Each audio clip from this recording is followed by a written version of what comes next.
Okay. Good morning, everyone. Welcome to JAMPRO's Tourism Real Estate webinar. We're focused on the road to tourism recovery, developing your hotel project. Of course, we all recognize the impact that the COVID-19 pandemic has had on the industry globally, as well as locally. And we at JAMPRO consider this an opportune time to reach out to all the important stakeholders, investors and other stakeholders, to not only highlight some of the opportunities that still exist, but also to examine some of the critical elements related to finalizing deals and to help each one to have a better understanding of some of the requirements in the market. With that in mind, we have a stellar panel of stakeholders who have joined us, and which will be moderated by our president of JAMPRO and our vice president for sales and promotion. So we will start with the first panel, the road to tourism recovery, developing your hotel project. That will be moderated by Ms. Diane Edwards, president of JAMPRO, who will introduce the panel. But before I allow her to speak, let me just establish a few ground rules. Firstly, we need to inform you that the webinar is being recorded and all video and audio have been turned off for all the participants. If you have questions, please type your questions in the question box below. Your questions will be answered by one of the panelists live or responded to in the box, and no verbal questions will be allowed. So without further ado, let me hand over to Diane Edwards. Panel 1, the road to tourism recovery, developing your hotel project. Diane, over to you. Thanks, Carol, and morning, everyone. This is Diane Edwards coming to you from sunny Jamaica, and it is a bright and sunny day, which is always great to wake up to the energy that the sun will bring us. Really excited to have with us this morning a power panel, really, with three different perspectives from three very different people and three very different experiences. We have with us this morning to discuss Jamaica's road to recovery, Fernando Fernandez, who is the Vice President of Development at Apple Leisure Group, and I'll introduce him a bit more fulsomely shortly. Keith Russell, who is the Principal of Amaterra Limited in Trelawney, Jamaica, and Paul Salmon, who is Chairman of Rock House Hotel. Rock House is one of the premier boutique operations in the Caribbean. I believe you have access to their profiles, but I'm going to give you a short introduction of each of them as I ask them to speak. Essentially, Jamaica is in a very good place before COVID struck. We were in a situation where we had over 4.2 million tourists a year, where tourism was 9.5% of GDP. And tourism was actually growing. The name Jamaica resonates globally and was attracting a huge amount of attention. We were earning over $3.7 billion US per year from tourism. Then COVID struck, and as you all know, globally, the tourism industry has been one of the hardest hit by the COVID situation. Jamaica has, however, had a very good record and a very strong record of weathering the COVID storm. And we are now really looking at how do we continue to live with this challenge that COVID presents, and how do we restart our tourism industry. We have restarted in a slow manner, gradual manner. So we started with on June the 15th with 4 flights a day, and we are now ramping up July 1, tomorrow actually, to 22 flights a day. So tourism is coming back. It is on the road to recovery. But what we want to discuss this morning is, what does it look like to develop a hotel project? Because we're talking about tourism recovery, so we need to have more rooms to accommodate new tourists, new visitors to our shores.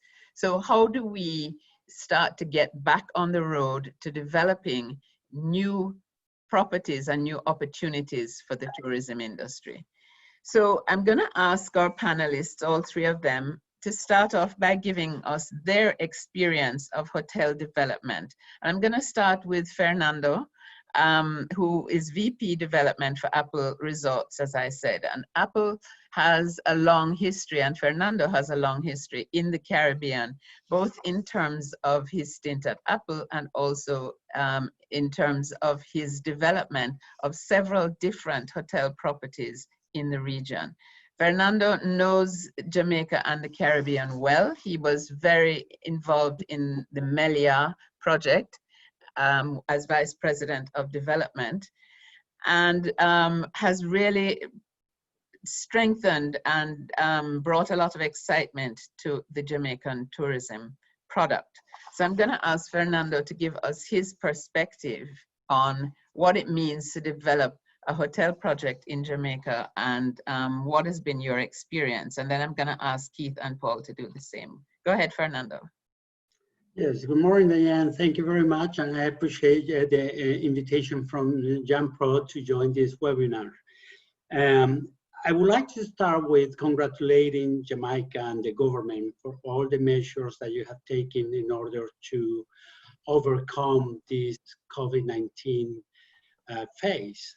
I mean, you opened back in June 15, and I think the measures that you took to make sure that the people arriving to Jamaica are going to be safe, as well as the Jamaican people, have been really an example for the rest of the Caribbean. So congratulations on that. What is to develop in Jamaica? Well, it's a dream for any operator. I mean, Jamaica has a brand equity that is kind of unique in the Caribbean. Your reputation, the name, just to have Jamaica, it has a lot of value. So for any hotel operator, it's a dream to be in Jamaica, to have their brands in Jamaica. We've been lucky to have several of our brands in the island, and we have always had the support of JAMPRO and the government officials. So our experience has been a very, very good one, an amazing one. If we have to think of a project that has been very successful, we always talk about Secret Jamaica, because that has been the case, not only for us as the operators, but also for the owners. So what means to develop in Jamaica, it's basically taking all these advantages that I've been talking about and put it together with the right site, because that is the main, you know, the slogan, location, location, location. But Jamaica has the connectivity to be very attractive for every investor. And then you have many locations in Jamaica that are absolutely beautiful and has a lot of potential. And then you have the willingness to continue making the tourism industry one of the top industries in the country. We are, of course, the tourism industry it's employing more than 300,000 Jamaicans, which makes a big difference for the island. So what I have to say is developing in projects in Jamaica, it's a great opportunity for anybody. It has a great return. You just need to align the right pieces. You just need to align the financing. You just need to align the owner of the land or the sponsor of the project, and you just need to align the operator for that project. So those are the three main things that need to happen, and make sure that we have this alignment properly. I mean, because a lot of the projects that we have analyzed, unfortunately, they ended up on a shelf, like one more project that never got the light, never saw the light. So we need to make sure that we align these three components in the right way, and make sure that this project is gonna see the light, and one day we're gonna be having a grand opening for that project. Great, thanks very much for that, Fernando. So now I want to hear from Keith, because Keith brings a totally different perspective to the table. Keith, as a successful developer of various housing projects, and now you're in the process of building one of the largest resorts in Jamaica. So you are in the parish of Trelawney, and you have been there, I think, for most of your life. So as a developer, what's your perspective on how to develop your land and how to really bring together those elements that Fernando was talking about to create the ideal hotel project? Keith?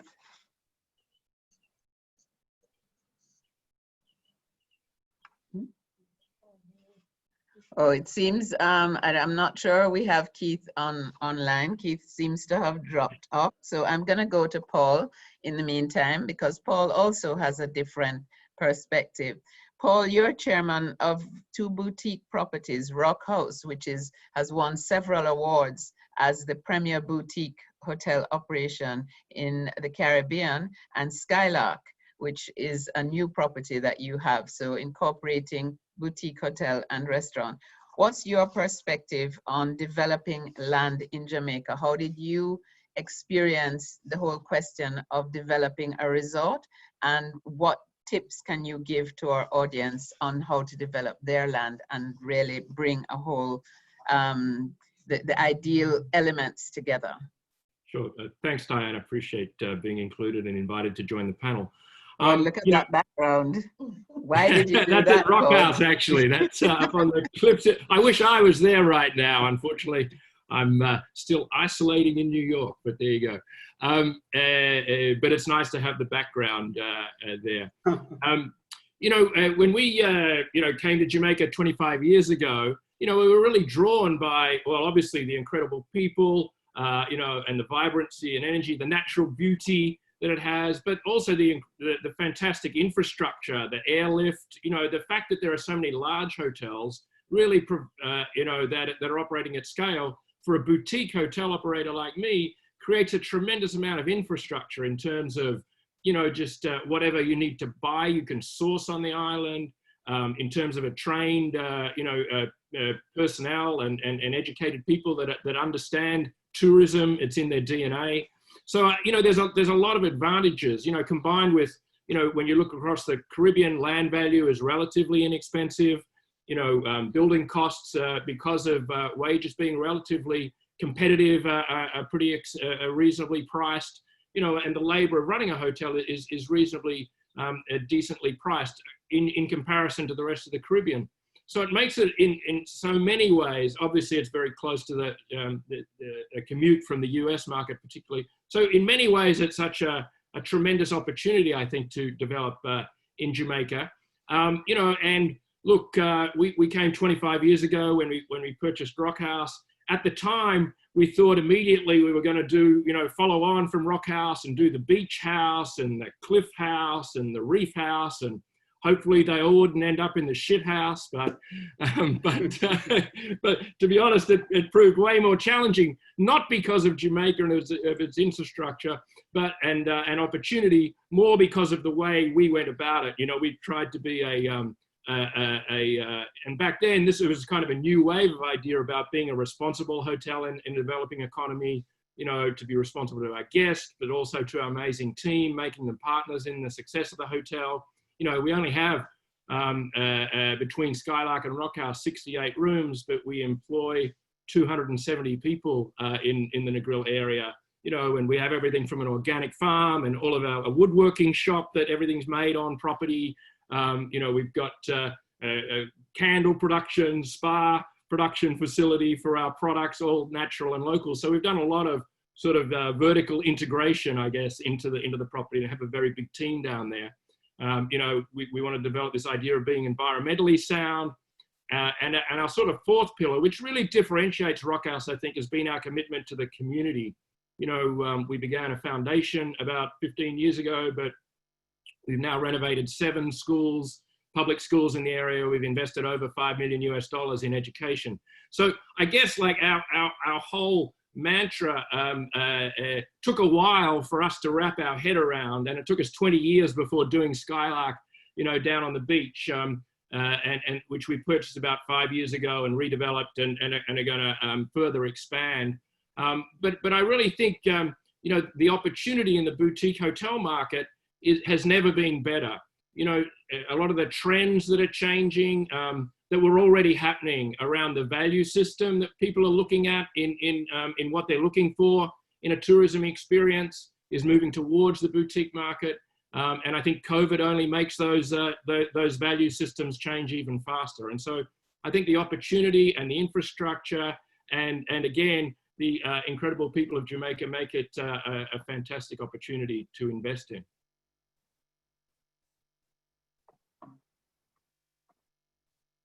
I think you're muted, Diane. Cheers. Yeah, there we go. Thanks very much for that, Paul. I absolutely agree with you that the post-COVID world is going to be very much looking for new boutique operations. But I think that Fernando will also feel that there is a lot of room for new Apple resorts. So Fernando, if you had to give advice to a Jamaican landowner who wants to put together a project and come and talk to Apple Leisure, so sitting on the opposite side of the table from you and trying to get their property investment ready, what would be the advice that you would give to them? How should they present their property to you? What are the steps they should take before coming to talk to you about building a new resort? That's actually a very good question, Diane, because there are a lot of landowners in Jamaica that just come with the land and they say, okay, here I have this piece of land, but I don't really know what to do with it, which is okay. You know, it's better when you have some sort of idea of what kind of project you want to build, and you have your philosophy or your ideas put in this project. You want an eco resort or you want a boutique resort. So that is important, that the landowner knows what kind of project he wants to develop. But if he doesn't know and he has no idea, and there are a lot of cases like this, when they approach us, we help them to come up with the concept, what can be developed, what is the best thing to develop, and we help them with that idea. So to have that clear is not that important, but it's good when they come with the idea. The most important thing is to have clear titles on the land, which in our experience had been a long-term issue. That if the land is not clear, if there is not really an assurance that he's the owner and he's the one that can do whatever he wants with the land, then it's a long process. And this is where I ask JAMPRO and the agencies, the governmental agencies, to help us a little bit, because this has been a very long process to find or to clear the titles of the land. And when you bring an investor, because the owner of the land, they bring the land, but sometimes we help to find the investor for that project. But when they come with the idea to make that investment, they want to do it as soon as possible. They don't want to spend 1 year just finding out about if the land is the proper land or not. So that will be very good if you can help us in expediting that process. I know that you already have a program in place to do that, so that's wonderful news for all of us. But I think that is the most important thing. When you come to the operator and say, hey, here are my titles and they're clear, and that is very easy for us to get engaged and to get attracted by that project. And then again, it's a matter of between all of us to put the right elements in place to start the project. But I think those, for me, are the most important things, or those are going to be my expectations when an owner of a piece of land approach me and say, I want to develop my land. Obviously, location is also very important. I mean, I wish we were mountain operators, but no, we are resort operators. So to be oceanfront and to have a beautiful beach for a Polish group is a must. So if you have a piece of land that comply with this and is close to Montego Bay or an hour drive, more or less, that is obviously a project that we are going to be very interested in. Great, thanks for that.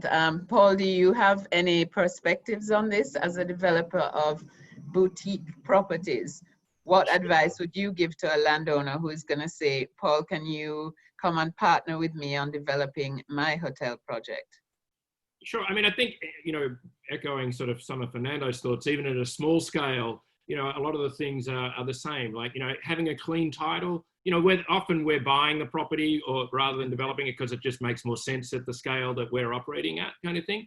But when you get into a negotiation with someone around their property, you know, having a clean title, having a survey that clearly identifies, you know, the land, you know, if there's a structures already on there, having approved plans that are already, you know, stamped and available to which you can get a copy of, you know, and also, you know, one of the key things as you start to discuss price is to have, you know, some sort of, it doesn't have to be a valuation, but a methodology around how you've come up with that pricing, you know, that could talk to, you know, comparable sales in the area or comparable properties that have sold, you know, at a price level. If there's an existing business, having, you know, a profitability that you could review in terms of in making a valuation.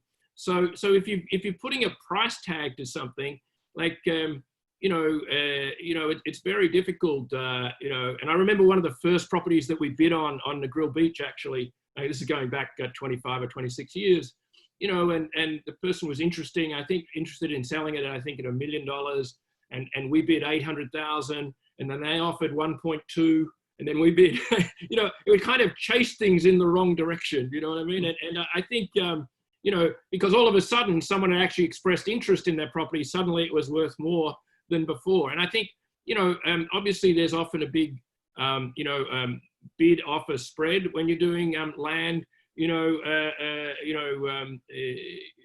land negotiations. And for mine, you want to come up with a price that that everyone can feel is a reasonable and fair outcome. And the best way to do that is look at, you know, a bit of the external market, to look at what other things are trading at, to be able to reference points to say, you know, this is, you know, a fair price for this property. And you can both walk away from it feeling that, you know, you've done a decent negotiation. And how do you feel, Paul, about land prices in Jamaica? Do you think that people have strong enough or reasonable enough reference points? Do you think land in Jamaica vis-a-vis the rest of the Caribbean is reasonably priced, upside, downside? I think it is reasonably priced, you know, particularly in the context of what I talked about earlier in terms of the airlift, you know, and so forth, you know. I mean, obviously other parts of the Caribbean, you know, are much smaller islands, and, you know, sort of, you know, if you look at St. Bart's or somewhere like that, it's a, you know, much more, you know, sort of treasured, if you like, in a way. There are parts of Jamaica that are very treasured as well, though, you know, so, you know, in the same way. But I think overall, land values are very reasonable in Jamaica, and that's part of the reason, you know, why we've ended up there, for sure. I think, you know, the combination of the land value and the, you know, the cost of labor for running your business there is also reasonable in the Caribbean context. Thank you. If Fernando, go ahead. If I may say something about the financing, the money to build that project, it's also important. It's not that you expect the owners to have already arranged the financing and everything, but in our experience, it's important that the land comes with some equity. So the financial institutions take more credit on that project. When somebody brings just the land, it's very difficult to really get the equity plus the debt. It's much easier, and I'm sure you're going to talk about this in the next panel with Isabel, but it's much easier for financial institutions to have a project that has the land, has the equity, has a good operator, that has some track record in the region or in the country, and then they're gonna do a very much flexible with the financing of the project. So I think if you have that land to get some local investors to raise the equity of the project, it will be a huge added value to that project.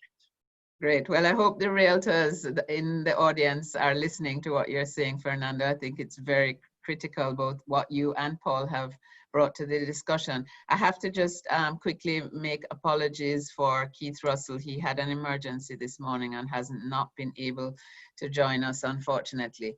But I'm going to move very swiftly in the last about 5-10 minutes to the questions and answers from the audience. The first one is from Peter Williams, who is asking both panelists really, why has Jamaica not attracted the ultra luxury hospitality brands to its shores, such as Amman, Rosewood, Mandarin Oriental, St. Regis, and Belmont? Now, I don't know if that's a question that either of you wants to take, because you don't work for any of those brands. Well, I think we need to ask maybe you can venture an opinion. Well, I think we need to ask them why they don't want to come to Jamaica. But I think you know, again, I don't see really a reason why not, because Jamaica, as I said before, has an amazing brand equity on the name Jamaica. And I cannot really see the reason why they don't want to come. I think probably they haven't had the right opportunity. Again, like us, unfortunately, we are operators. We don't bring equity, we don't bring investment to the project. And that may be also their case. I'm not sure, I don't know, but that may be the case. I'm sure they have looked at the island, they have looked at some projects, but so far they haven't found the right opportunity. You're absolutely right, Fernando, because we actually at JAMPRO have been in touch with some of those brand names. And exactly as you've said, they are operators, they're not builders.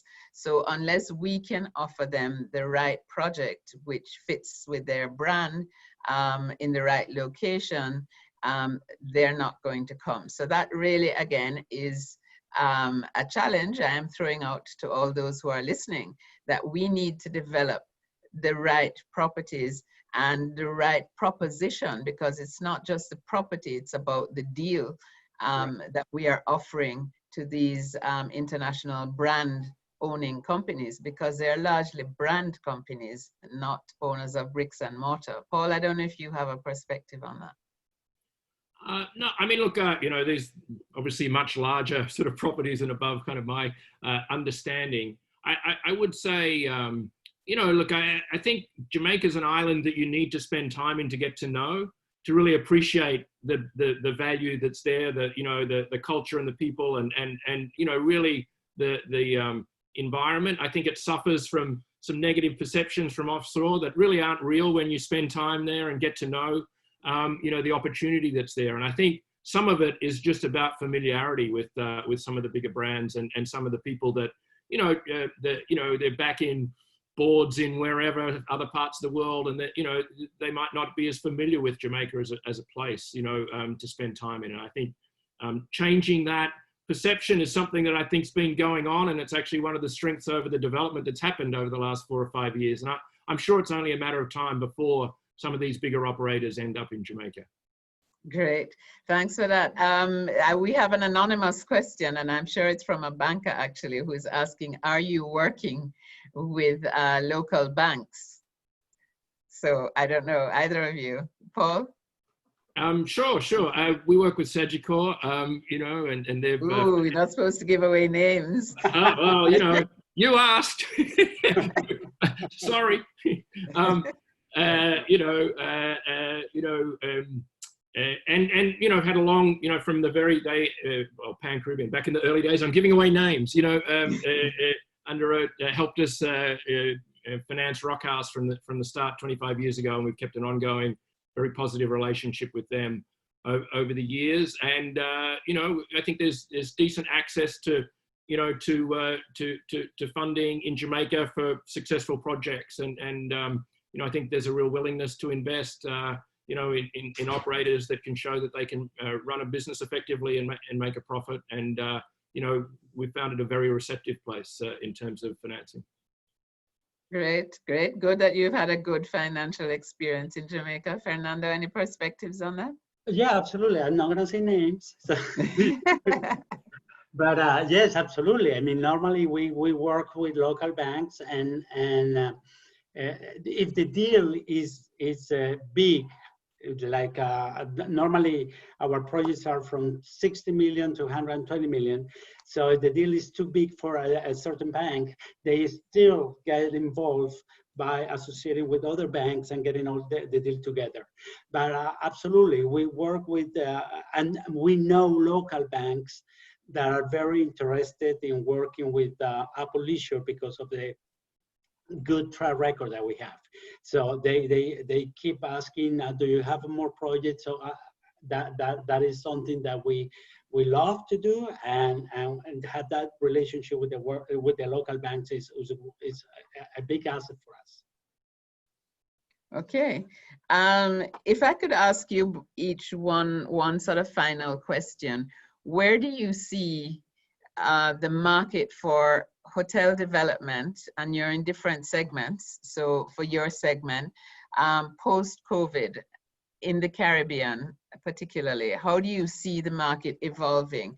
I mean, from a JAMPRO point of view, we have had a shovel-ready program, which I think you referred to, Fernando, and which I think has been really useful in attracting different players into the market. But we are we're not in post-COVID yet, but we are still in a COVID recovery or convalescence period. So how do you see the market going forward? Okay, well, I think we're going to go through a couple of difficult months until we regain the confidence of the travelers.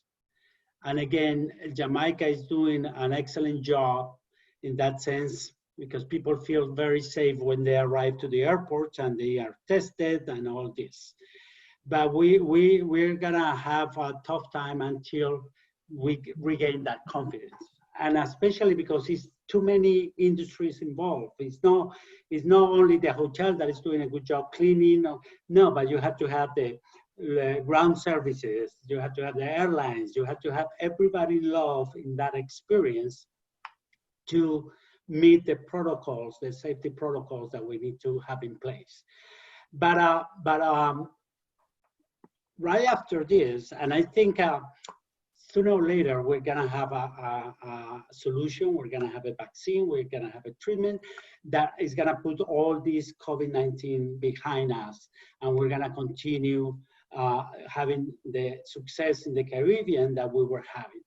So once that is solved, I see Jamaica and the Caribbean itself as still being, making a very good proposition for the travelers, especially for the US market, because it's very close and it's very easy to get to, very good connectivity.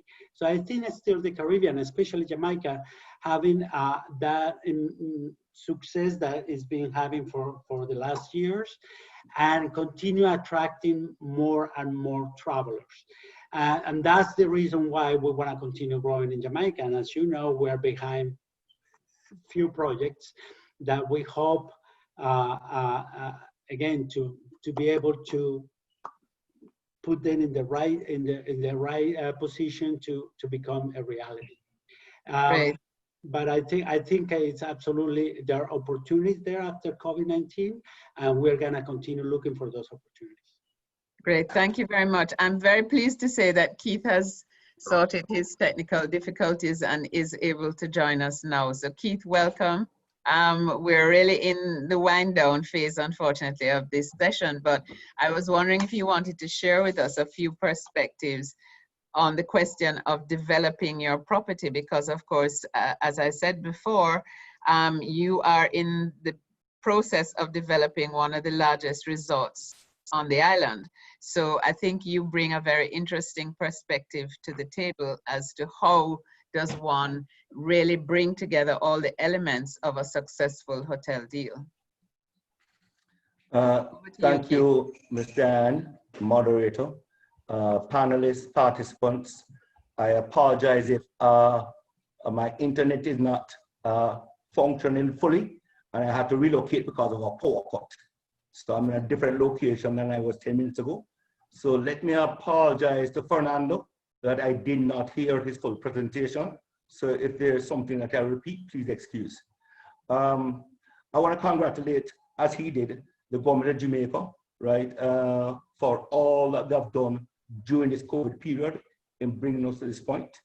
I want to congratulate JAMPRO, who has done a phenomenal job over the past number of years under your leadership with your team, right, in moving Jamaica from where we were to where we are.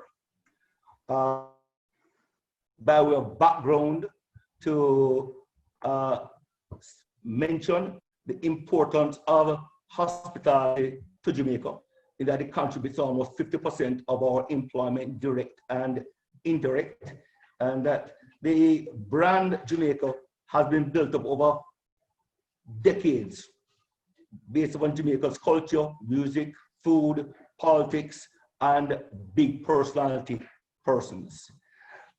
This resulted in, over the past couple of years, where, as has been alluded to, we grew, the Caribbean grew twice as much as tourism grew globally.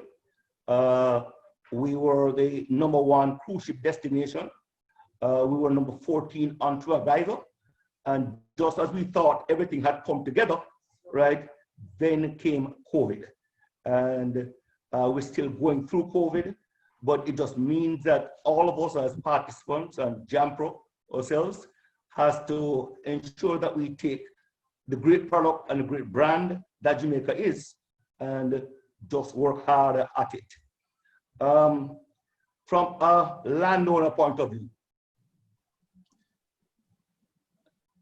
the majority of landowners in Jamaica are extremely wealthy in value, but not necessarily in cash.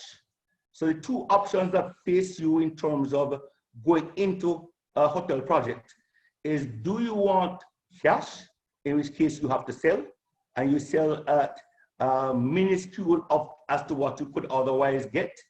And in the majority of cases, when you have no capital, then there's no option but to sell.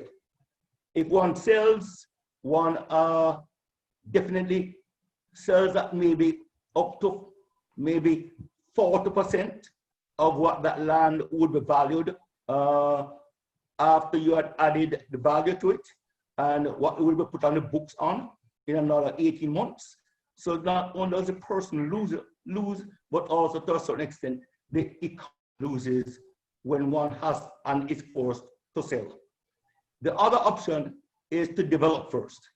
And that comes with all the difficulties of raising the capital to pay for soft costs, professional fees, surveying fees, engineering fees, actual doing the work of improving land, putting in infrastructure, improving beaches to get approvals and to attract the hotelier that you would want.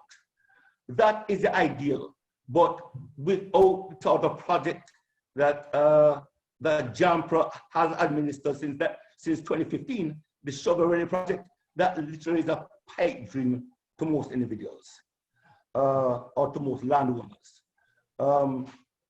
The other option, of course, if one develops, then one looks at who is going to operate.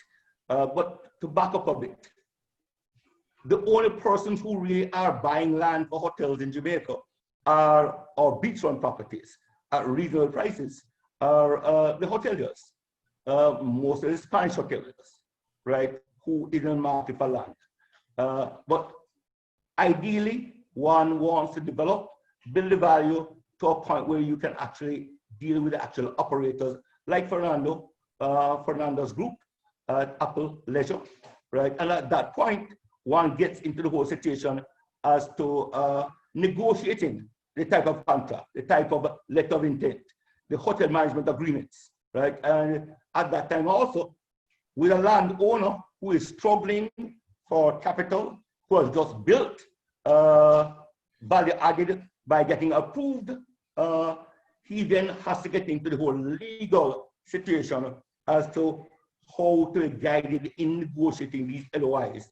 Because at the best of times, one cannot trust your own training, no matter how good that has been, or your own common sense, because you're dealing with conglomerate who has developed these documents and these relationships a million times over, and you're just doing for yourself for one time.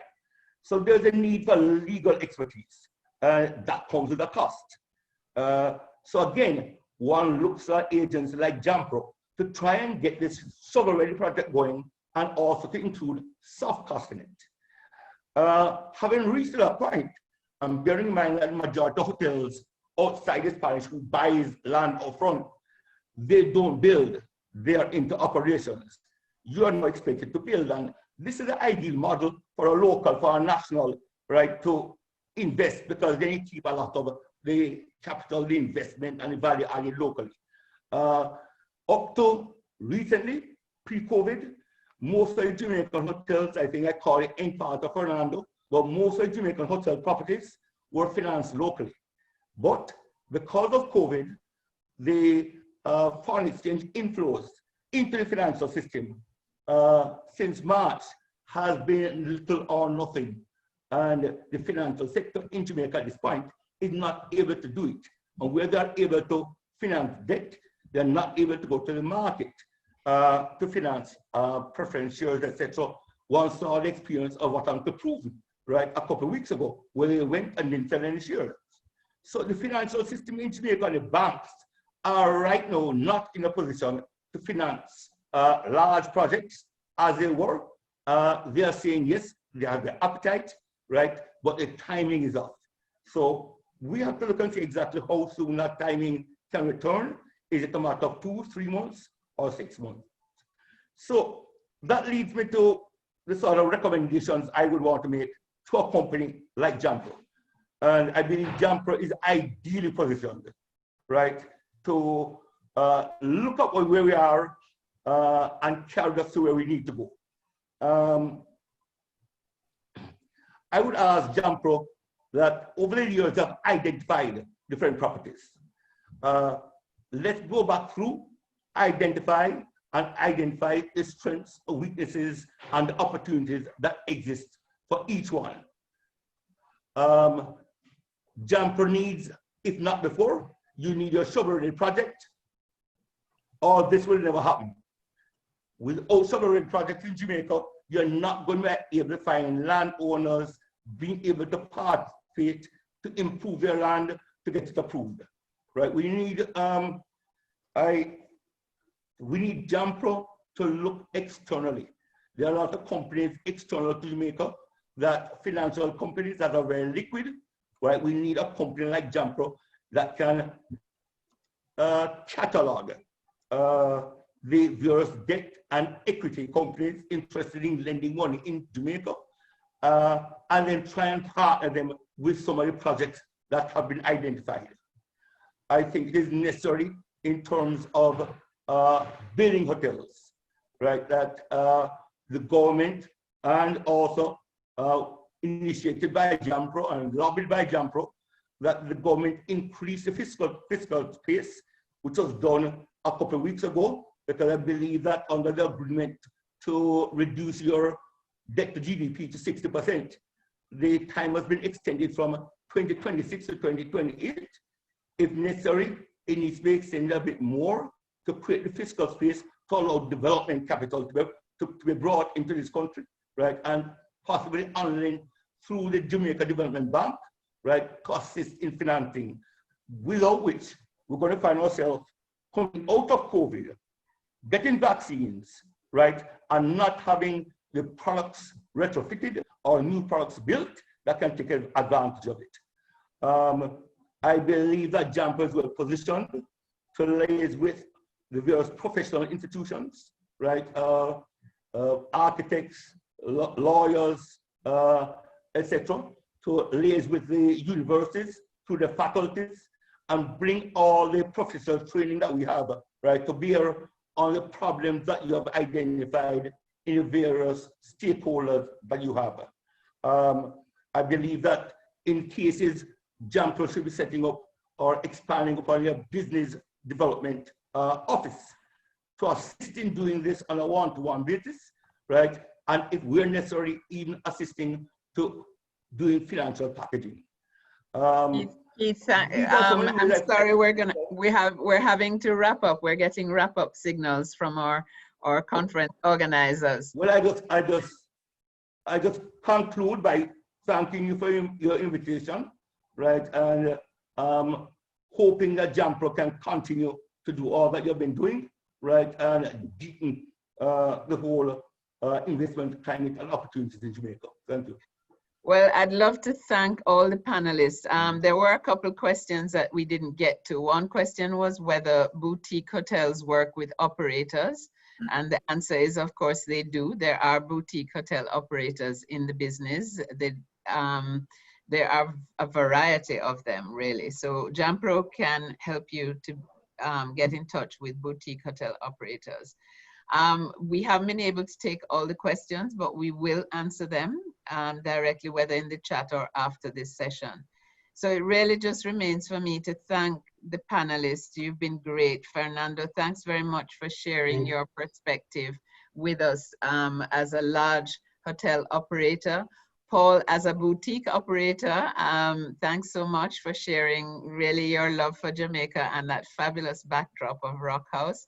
And Keith, thank you very much, despite all the challenges that you faced this morning, and I know there were several. We really appreciate your taking the time to come and be with us this morning and to give some of your expertise and experience in being a land developer in Jamaica, but also in giving JAMPRO some tips on how to chart the way forward, because I think you were full of ideas of what JAMPRO should do to continue and build on our shovel-ready program.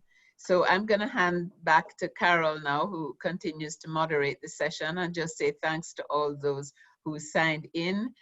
Really great to have you this morning, and please keep the questions coming even after this webinar is over. Back to you, Carol. All right, thank you, Diane.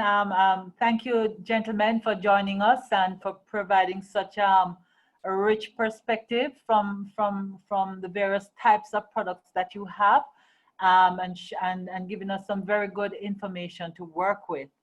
Quite a few good points have been made with respect to, you know, some of the things that we need to look out for, especially as landowners in going into these negotiations, and looking at, of course, some of the things that government, of course, can do on its side to try to enhance the business climate in an even greater way to facilitate these investments.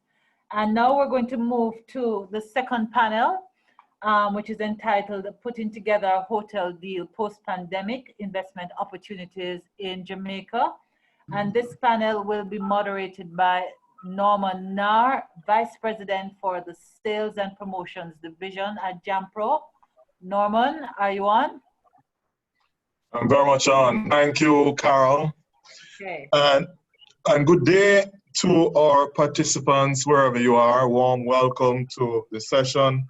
Thank you for joining the webinar and indeed this segment.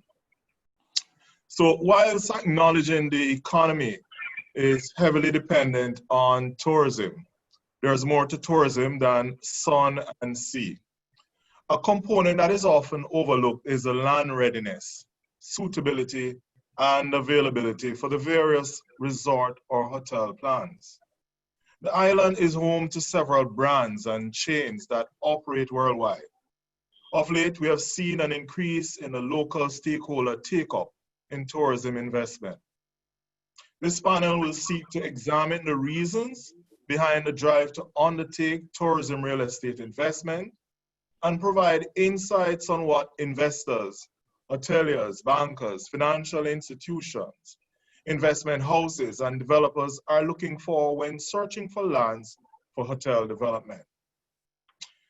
So from a banker's or finances perspective, those significant elements are key to what are deciding where do they put their funds as it relates to tourism investment. So joining me this morning to explore this topic is Mr. Paul Hanworth, Deputy CEO of PANJAM,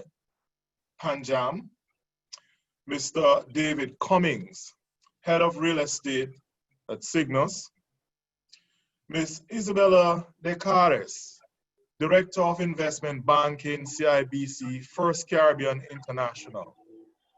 And so I'll just go across the panelists and just want to ask you all just to share from your perspective as you introduce your perspective.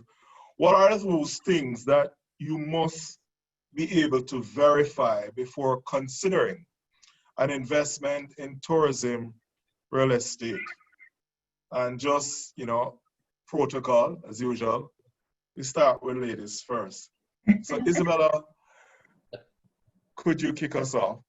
Sure, absolutely. Well, thank you very much for having me. And first off, not to repeat all of the attributes that the other panelists have raised on Jamaica, but certainly from a financing perspective, it is a country within the region that we feel is one that will continue to attract investment, not only in terms of equity, but also from our perspective in looking at the debt. And so one of the, and just on that point, I think that having institutions like JAMPRO to be able to help facilitate bringing the deal together really is advantageous to Jamaica, and both from the equity and then certainly from the debt financing side. And so one of the things, or the main thing that we really look for in a deal is the sponsor, their experience, or the experience of the project team that they've put together to move the project forward. And that, I think that if we take Jamaica in as much as the qualities that it brings as a country, proximity certainly to North America being the largest source market, and the beautiful beaches, and this is even coming from a Barbadian, there's a lot of it lends itself to hospitality projects, and certainly Fernando and Paul and Keith would have spoken to that. And so from our perspective, what we want to know, and most of the commercial banks, I would say, really are cash flow lenders. And so what underpins the financial model? And a lot of that is going to be driven by the operator and their distribution systems that are going to bring the tourists to that particular project. And so we do pay very close attention, certainly then to the numbers, but really the inputs into that is going to be the project team and their experience. And I think that really underpins a lot of the approach that we would certainly take. And we, echoing kind of Fernando's comment that if the majority of the equity is there to begin with, that certainly will facilitate an easier discussion, but it doesn't mean that we're not happy to have preliminary discussions beforehand as investors look to pull together the equity to see how that fits into the financing structure that we would typically look to put on the project, and whether we need to think of other financing partners to perhaps come up with the total capital. All right, thanks, Isabel. Thanks for that perspective. I just want to welcome David, just to give us a perspective from the investment bank, certainly not the traditional, typical bank. David, could you share your perspective on the same element? What are some of the key things that go into influence the decision from your organization perspective to invest in these tourism real estate ventures? David? Thanks, Norman, and also thanks to the JAMPRO team for organizing this, and good morning to all the participants. Certainly we at SYGNUS, we are looking to unlock value in real estate, and let's start with the basics, essentially. What are the basics of the land? As Fernando in the earlier panel alluded to, we look at the ownership. Is it the land that the person owns already, or they're trying to buy? Because conveyancing takes time. We take a look at the title. Are there any covenants? Are there any caveats? Are there any issues that need to be resolved? Because those things can take time and influence whether or not this can actually move forward. We look at the area, the location, the zoning.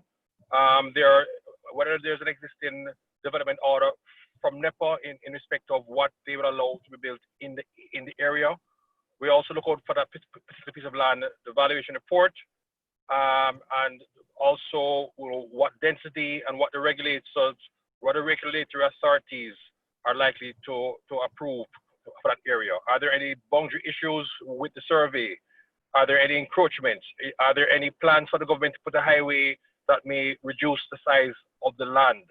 Are there any easements that need to be given? The location is also important because some of the hotel brands will not have their guests drive more than 1 hour from an international airport. So the location of the land is also key, and is there direct beach access and what needs to be done to the beach? Because we have found in some instances, beach enhancements works can cost in the millions of US dollars. What about infrastructure? Access to water, electricity, and so on.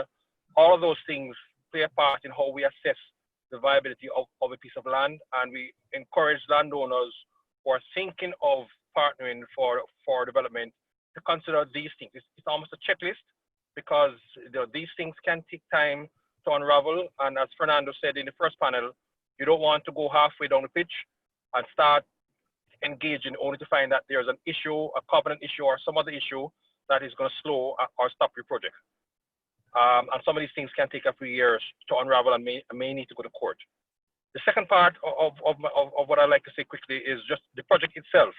What we look for in terms of, based on the size of land, that would also determine what the authorities would approve in terms of the density, how many rooms, and then you begin to look at things like, what's going to be the typical capital cost to develop the project. If you think about a typical brand where it is, say, a $275,000 per key cost to build a hotel, then a 1,000 room hotel is going to be a $275 million project. And if the banks want you to have 30% equity, then you're going to have to find $82 million in equity to go into a project of that nature. Certainly, what are the prospects for doing a deal for a hotel management agreement, because that's how you're going to fill the rooms. We also highly encourage persons to do a feasibility study. There are a number of consulting firms out there who do this globally, and they will help you to assess demand, what is the market area analysis, what competition you like to have, when will your hotel stabilize at a profitable level, do you need to add meeting spaces, spa spaces, and so on. What is their proximity to other attractions, Dungeon Falls and the like. And essentially, the whole idea is to put together a project with a credible team that has a track record of performing and delivering on projects. And the final point I'd like to make is with respect to COVID. We at SYGNUS are very bullish on the prospects. This too shall pass, is our view. We have seen downturns in the past. We have 9/11, 2008, a financial crisis, and the hospitality industry has always rebounded in a very strong manner afterwards. So we are confident that this too shall pass. And if you think about it, where the forecasts are for the industry to rebound, now is the time to build, because you will be opening up your hotel when the industry will have rebound. So that's it. I'll just give a update on the basics with the land, the project itself, and put it together, and our view on COVID. Thank you. Yeah, no, David, thanks very much for that comprehensive view. I just want to share that those of us who have joined this webinar, you will already have received your money's worth if there was payment to be made for engaging on this session. Certainly, the perspective shared by David represent a comprehensive view of all that needs to be in place. I just want to turn to Paul, who have actually done investments here within the tourism space, tourism real estate investment. Feel free, Paul, if you want to name, organization that your company has done development with. But from your perspective, what were some of the issues, if you will, that led to this investment, if you will. So in a real way, sharing, the practical, if you will, lessons learned. Paul? Oh, well, thank you very much, Norman, and to everybody for inviting me to this panel. I'm not sure, how much I can add that hasn't already been said before, because I think all of the prior panelists have given us some great, insights and things to think about. PANJAM is kind of a relative newcomer into the hotel space. Paul Salmon said he had 68 rooms. PANJAM actually has fewer than 68 rooms. We have, I think, 43, because we own a third of the Courtyard Marriott, which was completed about 4 or 5 years ago. It was the first hotel, new hotel in Kingston to be completed in a considerable amount of time. So we are invested in the Courtyard Marriott. We are developing a project on the waterfront in Kingston, which is a mixed-use project. We've already completed the office building. The location is on the site of the old Oceana Hotel, and the plan is to build about 150, somewhere between 150 and 170 rooms of hotel, and some condos on the top, probably in the range of 40 to 45 condos. So my comments tend to be colored more from a business hotel perspective and perhaps a non-traditional tourist perspective rather than the resort hotel perspective, in which I can safely say, we really don't have any experience at all. I think what drove us to the Courtyard Marriott, what has driven us to this downtown development in Kingston, there is clearly a crying need for more hotel rooms in Kingston. And I've lived in Kingston now for 20 years. Despite the COVID pandemic, I am also very bullish that, we'll get through this, and the government will continue to do the excellent job it's done over the last several years in managing down its debt and making Jamaica a really developed country that really is the choice of people to come and work in and live in, and play in. What has informed us? Well, clearly, as people have alluded to, location. Our Courtyard Marriott is right in the middle of New Kingston.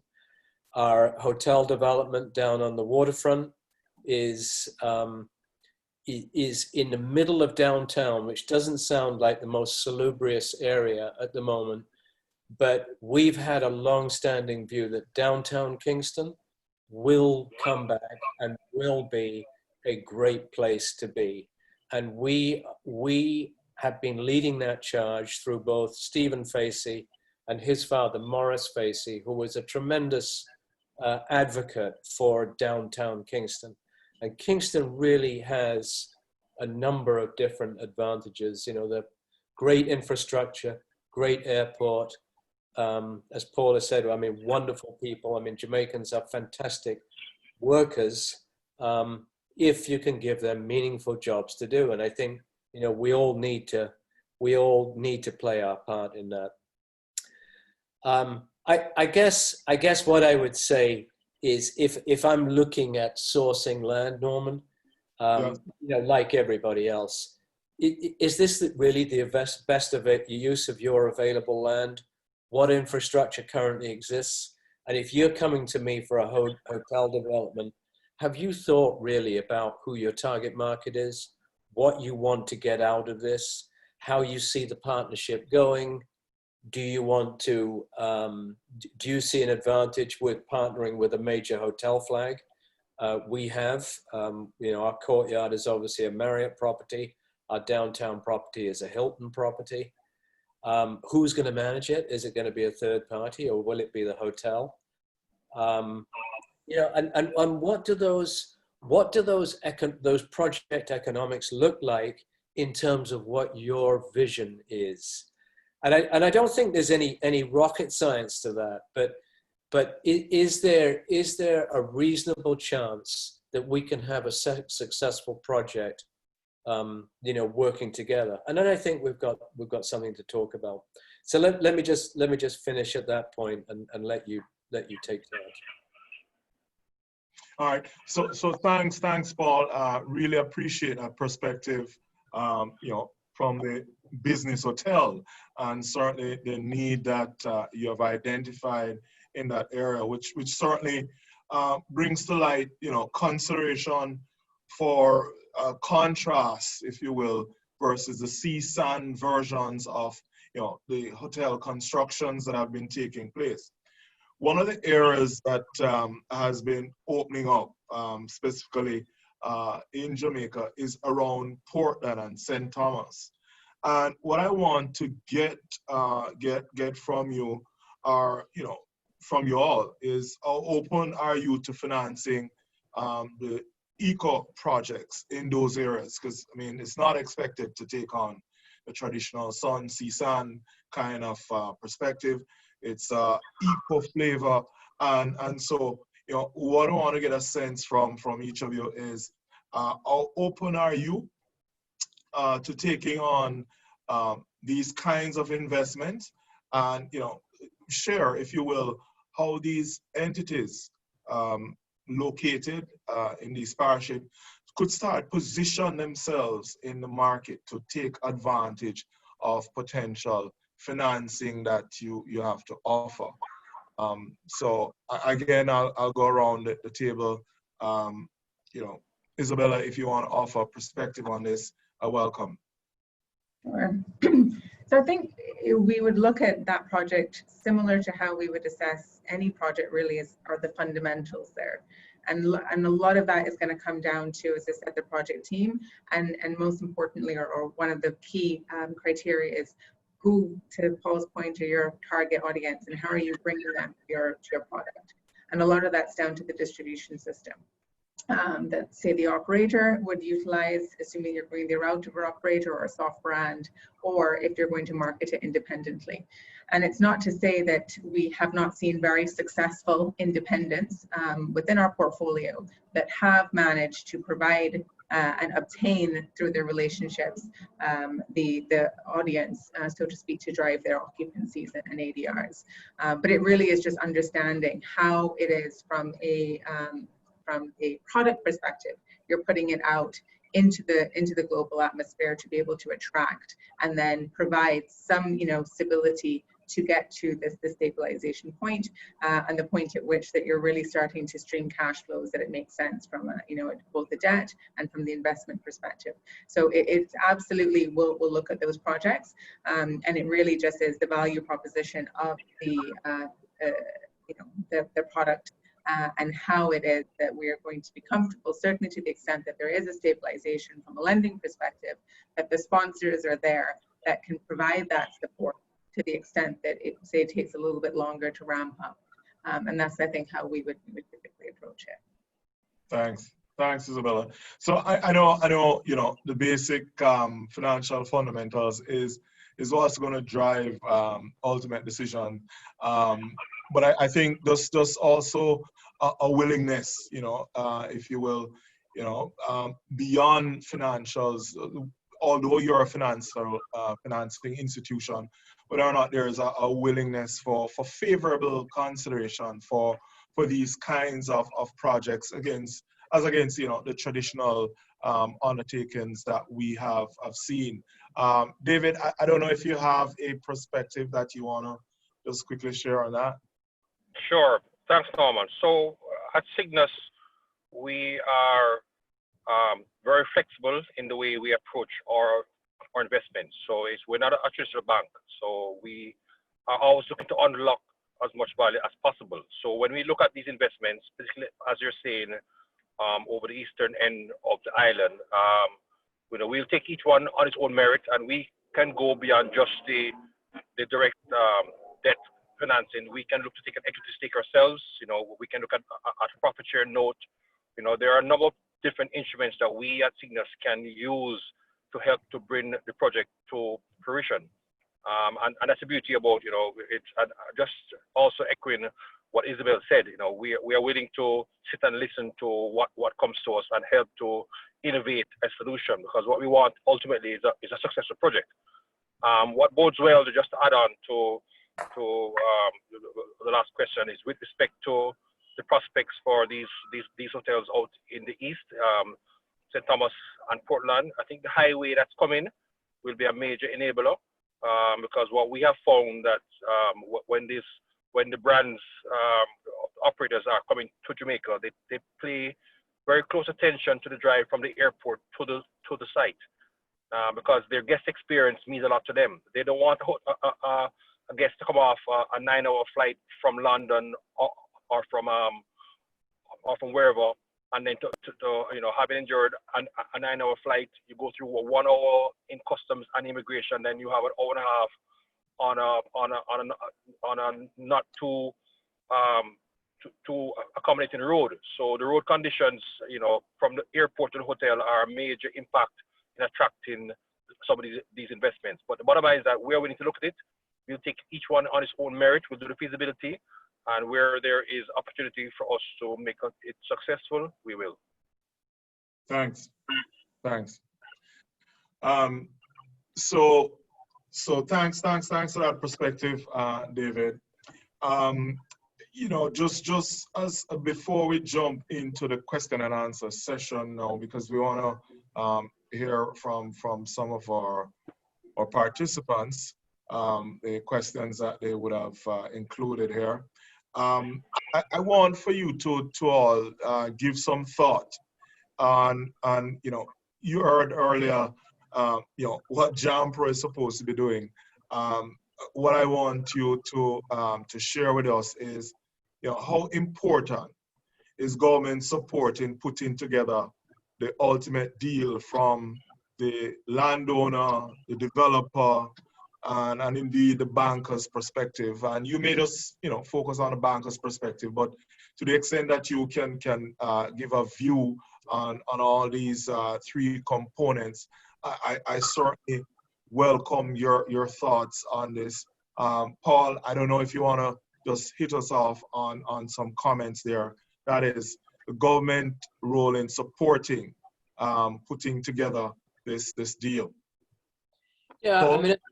I mean, it's an interesting question, Norman, as to how proactive the government should be in some of these deals.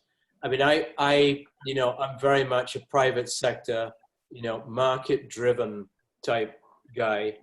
I think it's very important that when we have a potential project, or if others have a potential project and have asked us to look at investing, and we're equity investors, we're not debt investors, that there is very much an enabling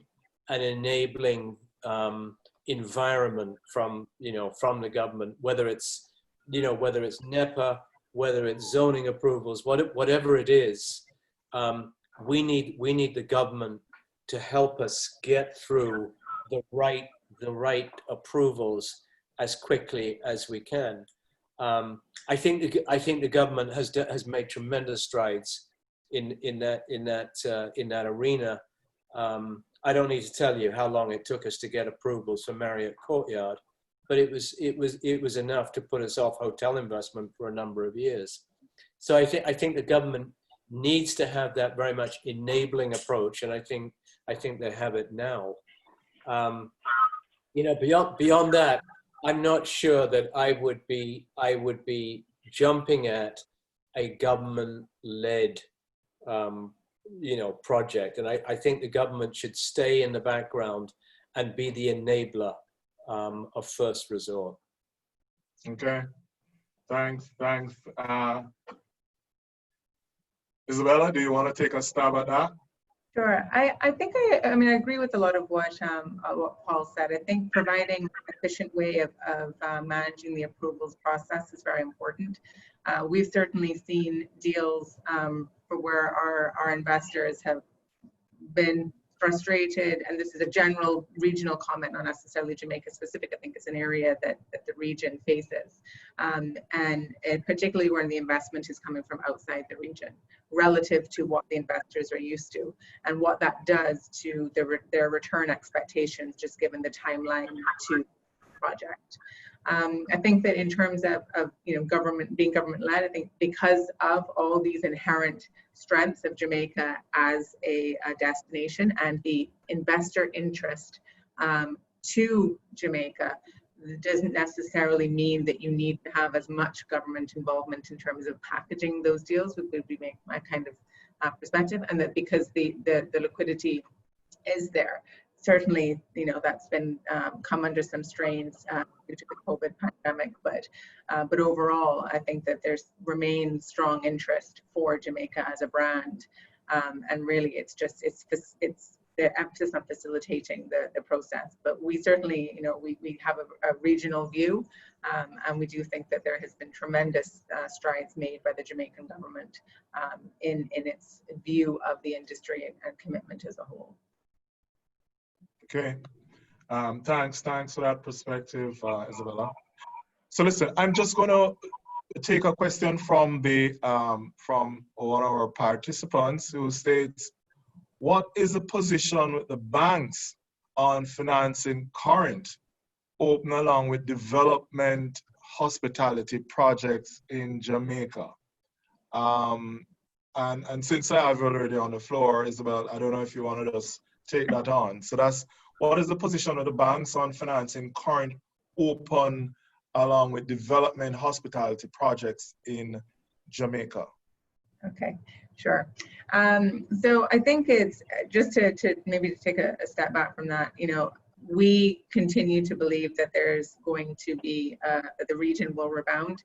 We think that we are a resilient region, and I think Jamaica just continues to kind of be one of those countries leading the charge in that respect. The timeline for recovery, I think, is still open for discussion.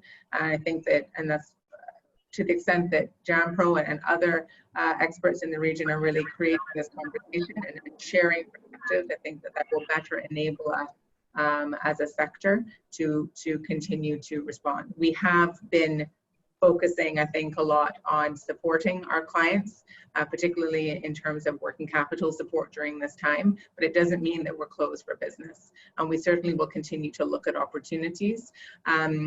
For one of the impacts we think that will happen for new development, just as banks are managing their liquidity positions given the support that they're providing and the reduction in US inflows particularly, is for large scale developments.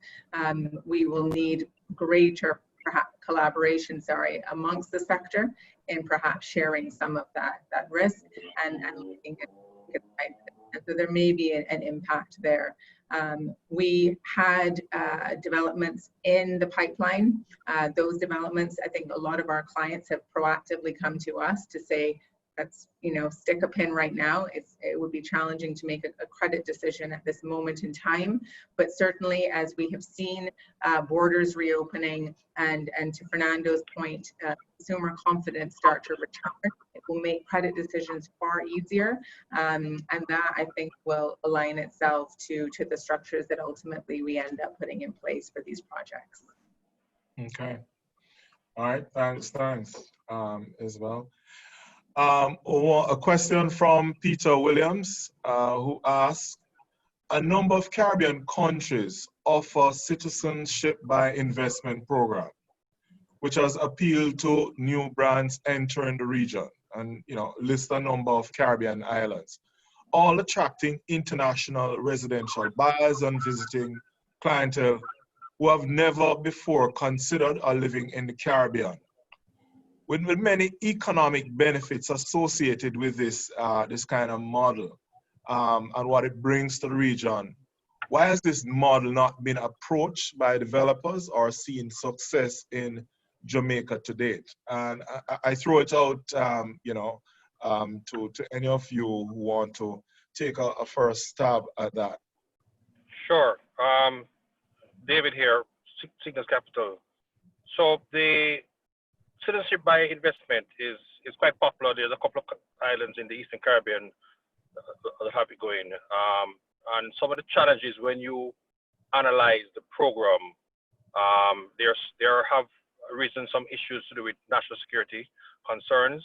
And when you look at the countries that have been predominantly applying for those passports and for these investments, they have not exactly been trending from the direction that I think most persons would expect them to trend from. So it is a matter of balance. You know, there's a foreign policy and diplomacy perspective that the government would have to make a ruling on. So I don't know it's just an investment decision with respect to, you know, us as developers or JAMPRO. I think we would want to have a government foreign policy perspective laid on the table before we could begin to seriously look at this here, because it has caused problems in other places where it is practiced. So we would be a bit hesitant to look at it unless the government gave a clear signal that this is the direction in which Jamaica is going. And I would just add to that. Sorry, Norman. I would just add to that one of the benefits to the regions or the islands that have those programs in place is that their tourism product is not as established as the Jamaican tourism product, and therefore investor appetite and financing appetite would not be aligned to what Jamaica currently has. And so I think that that's probably the biggest difference I would see. And from a financing perspective, just given, if you think trying to get KYC, know your customer compliance on, your equity, when you have layers and layers and layers, it makes it from a financing perspective very difficult. So in those instances, you really do need primarily a blend of local equity, and then with the remaining being filled by the investment scheme. Yeah, and Norman, if I could just jump in and make a comment, I'm not super familiar with citizenship by investment, but I endorse what Isabel says about KYC concerns. I would just like to emphasize there is no shortage of capital in Jamaica for good projects. I think both equity capital and debt capital is very available, even in this, middle of the pandemic situation. Yeah. All right, great. Thanks for that position here. So I'm also looking again from the questions that we have here.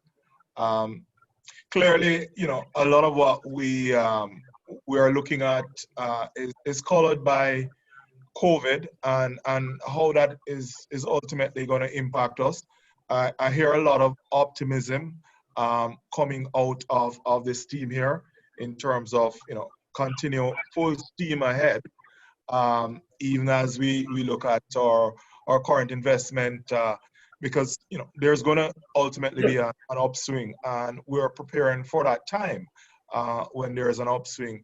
Any final word on how should our landowner approach this present COVID landscape in terms of development and financing? So you're not yet in the development or financing stage.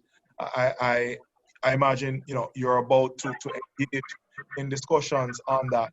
Any kind of guidance you want to provide our participants who are on this call that you could share? So Norman, let me just try something with you. As I said, I've had the privilege of living in Jamaica for 20 years. I have long thought that despite the many wonderful things that we have in Jamaica, we have not done enough to encourage people to look at some perhaps less traditional aspects of Jamaica. Music is an obvious one, although Paul Salmon has done a great job in his properties promoting that. I think sport, between cricket, athletics, football, culture and history, food and drink, and you talked about ecotourism.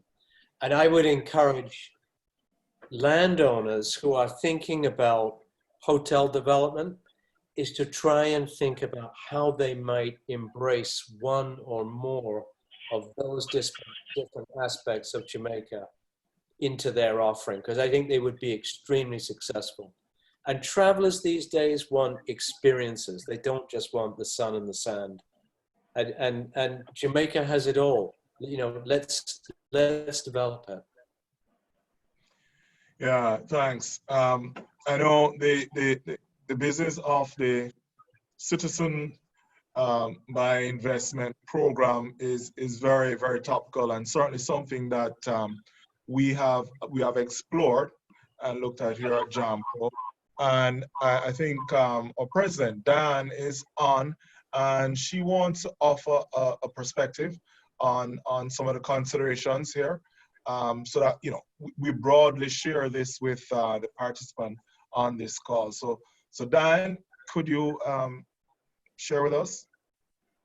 Yes, hi. I'm not on this panel, so I'm kind of really using executive privilege here, forgive me. But there was a question about citizenship by investment, and Isabel really handled that very well, I thought. So I was going to keep quiet, but since you've asked, essentially what we have thought about is the limitations, exactly as Isabel said, on the KYC.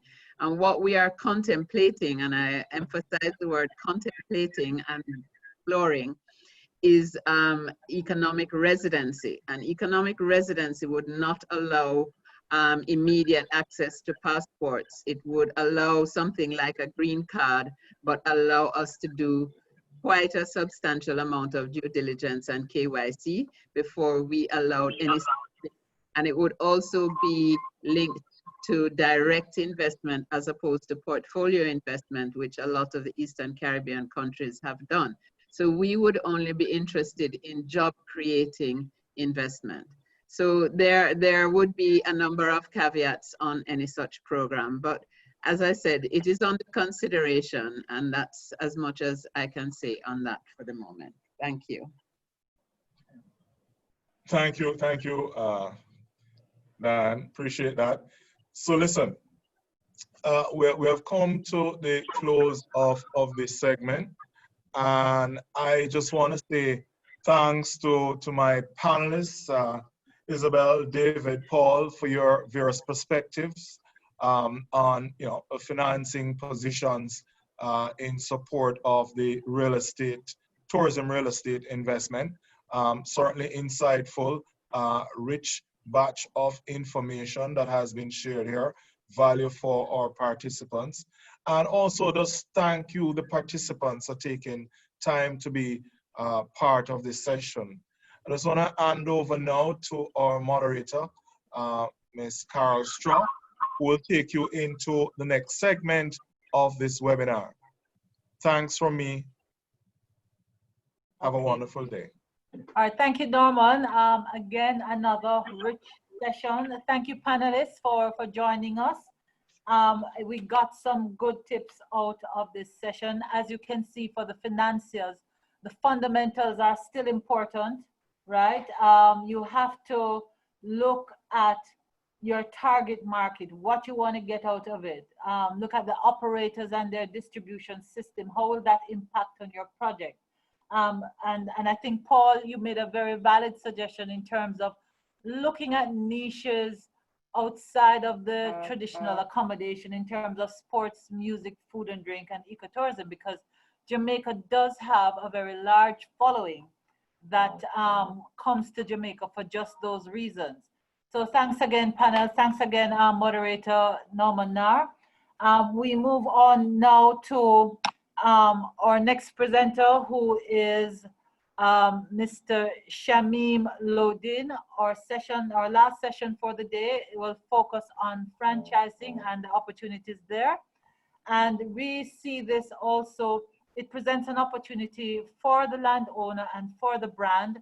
And Shamim is going to bring a perspective to kind of, you know, expose persons to what franchising is all about and what it entails, and how it can be mutually beneficial for all parties. So welcome Mr. Shamim Lodin, Executive Director of Hotel Development for the Margarita and Compass Hotels and Resorts. Shamim, over to you. Wonderful. Thank you so much, Carol, and good afternoon and good morning to all the panelists and colleagues. I'm incredibly excited, and it's a pleasure to have been invited to this session, and so thank you for that.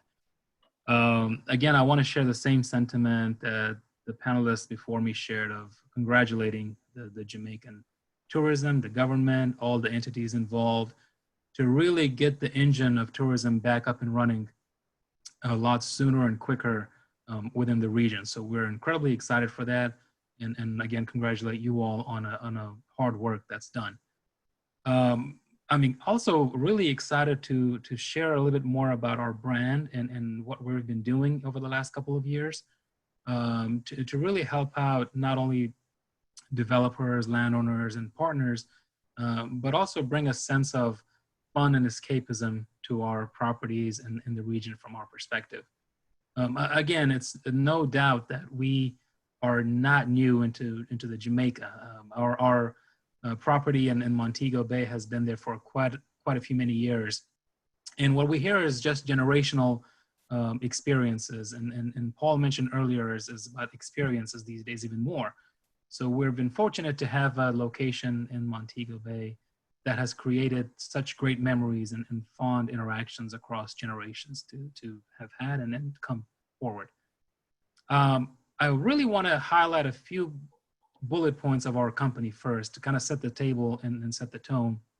We, Margaritaville in Compass Hotels, currently just in a portfolio, we are about 3,000 rooms across 21 properties.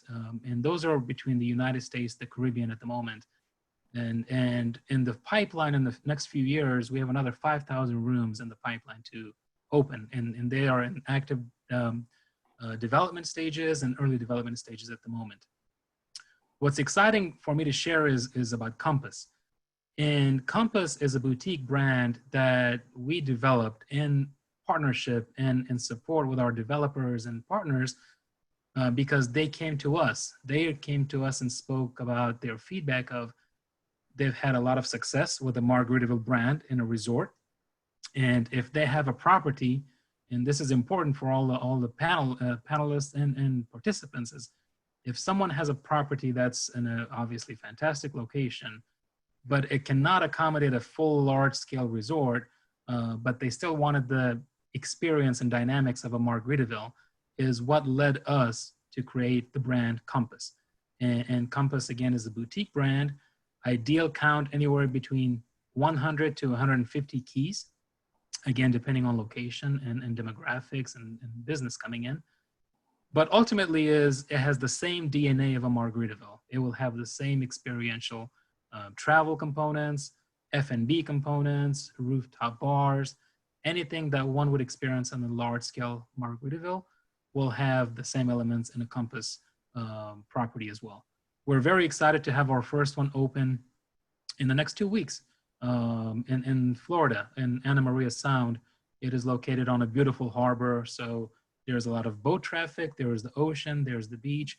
But necessarily what we want to say is Compass is a boutique brand that would fit near the ocean, in a city center for business travel, near an airport location, given that there's a lot of travel, obviously, and flights and crew coming in, because we really wanted to be flexible with the brand, but offer the same elements of our Margaritaville DNA. All that to say is it will be powered by the power of our brand, whether that's marketing, whether that's the reach to our demographics, whether that's reach to our database. And to put that in perspective, a small example of that is Radio Margaritaville. We are the only lifestyle company, lodging company rather, to have our own channel on Sirius XM. And Radio Margaritaville on a weekly basis has 5 million listeners. So if we translate that into the power of the brand and the reach of the brand, we're sitting in a fantastic place right now to expand not only all the resorts, but other components as well: restaurants, housing, residential, condominiums, apparel, and so on. from a franchising perspective, it's even more important to know that in the ever-changing business landscape these days, we constantly see shifts in obviously economies, and even more so with the COVID pandemic right now. It's important to, and my message to the potential owners and developers and partners is really research the brand, really research what the company and organization is all about. Not only from their success, but what do they bring as a value to the local community? What is the value that they bring as a partner into the relationship, into the business partnership? And also, what is the value of the long-term outlook of that partnership? We're in this business and we take a very thoughtful, methodical approach with our partners of how to not only do maybe one project, but how do we do multiple projects? So we're taking a very deep, thoughtful approach on our partnerships at the moment, but in the franchising model. So with Compass, we already have completed all the FDDs, the franchise disclosure documentation that's available, very similar to all the other big chains out there. So from an ease of doing a program and a project with Margaritaville, we've made it very simple and very easy to do with our potential partners and businesses and financial institutions as well. Because we went ahead and in advance, built the foundation of all that has to be done to roll out a franchise model. And that I will say is completed. So again, a little bit about Compass. It is a boutique brand. And for any individual that is interested or has land that would be not suitable for a large scale resort, we welcome those kind of conversations with us of what is the plan, what is the thought process, and really what would we bring as a brand to the table, knowing that there are a lot of brands, a lot of respectful brands, a lot of successful brands out there, but what is the unique differentiator of being a Margaritaville brand, and what is the DNA behind that, and what does it ultimately mean to have fun and escapism, because it is a state of mind, and that's what we deliver on a daily basis in our resorts, in our restaurants, our residential communities across the region, from North America all the way to the Caribbean. So Carol, I wanted to just open it up there if there are any dialogue or any questions about franchising and or our brands. Okay, let's take a look to see if there are any questions. Okay, none so far, but tell us, Shamim, you've been looking at Jamaica for a while, and you know, you gave an indication, for example, of, you know, the type of brand that you think is suitable for you know, an entrant coming into Jamaica as an entry strategy. Where do you see this brand flourishing best? As a city hotel, more in the resort areas? What would be the kind of focus coming in? And Carol, that's a fantastic question. No doubt the region, but even more importantly, Jamaica has been one of our areas for target and strategies for growth, you know, even more so since I joined the organization to lead the region. We are actively looking at both, truthfully. So we are looking at a location near the water, near the beach, and or a city center. So we want to make sure that we talk to our partners and our developers and the financial institutions rather as well, to see what makes best sense. From our perspective, there's no better way to do a Compass than if we have multiple of them in properties in the region. But if I was to prioritize, if the question came back to me saying, what is the priority?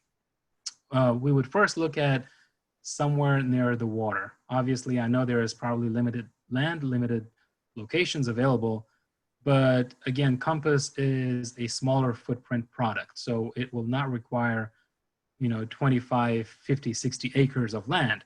If someone or some institution has 2-3 acres and they want to have a project done, that is something we would welcome and we would be willing to discuss further. Again, in level of priorities, again, near water, near a beach, because ultimately Margaritaville is built on sun and sand and water. But that's not to say that we would not consider something in the city center. To give an example here is in the US mainland, we have beach locations, we have lake locations, and we have mountain locations, mountain resorts. So having a brand that can deliver to multiple demographics, and these properties are doing quite well post-COVID reopening, we're very confident that having this brand in an island near water or near a city center would be a refreshed opportunity for developers, owners, and financial institutions. Okay, fantastic. I'm thinking about your beach in the middle of Manhattan. But anyway, we're moving to another question. Someone asks, what are the best ways to approach franchises about working with landowners? What are some strategies persons should use to approach franchises, and how has it evolved over time? Fantastic question. I go back into a couple of arenas on this question. One is, and it was mentioned earlier on the panel as well, is research and be clear about what one wants to do about their location. Obviously, it's not as easy as we sometimes think it should be, because there are so many variables and dynamics involved in development. But we recommend at least having some kind of a thought process or a plan of, do we want a resort? Do we want an all-inclusive? Do we want a boutique, limited service, or upscale, or whatever the case may be? So have 2 to 3 options in the initial planning and strategy and business planning phase to work with. The second thing is in a brand perspective. Highly recommend, as I mentioned earlier, researching the brands. Which brand would attract the consumers, the travelers rather, the most to that location?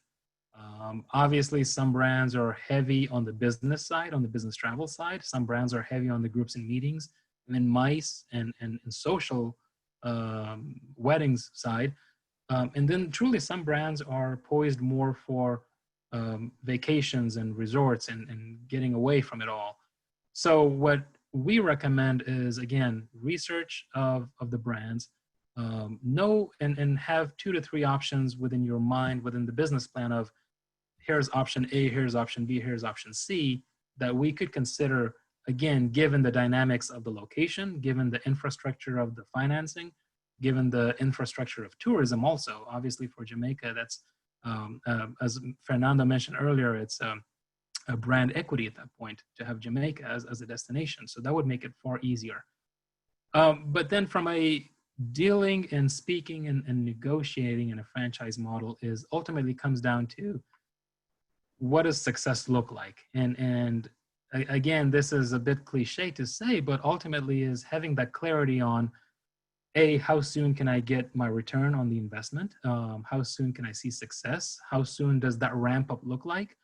And the most critical thing, in my opinion, when negotiating a franchise agreement is really paying attention to the business partner and their success in the past, and then advancing that conversation into the projections.